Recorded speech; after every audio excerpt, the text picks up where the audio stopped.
with Elizabeth, who is now, how far out are you from your procedure? Dr. Gentile, we're at 11 months now. 11 months, Yeah. so just about a year. That's right. It's been transformative for my life and how I feel about myself. Wonderful, wonderful. And you were saying people were commenting on your skin?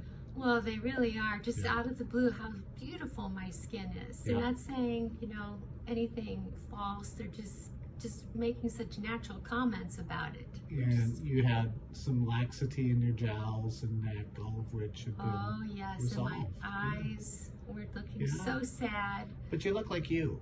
You don't look different. You just look like you 10, 15 years ago. That's how I feel, And too. that's what we say also. And most surgeons don't do facelifts and lasers together, but we started that about 15, 20 years ago.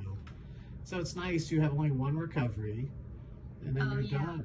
And the One laser done. recovery was simple. As a matter of fact, I did a little bit of pico and laser just last month. Afterwards for your brown spots. Oh, yes. Yeah. And it's been a beautiful recovery. And Good. that really took this whole procedure to the To next another level. Good. Yeah, And like I said, we just do skincare and Botox and that's it. You'll be great. that's it. All right. Well, thank you. Thank you look you. lovely.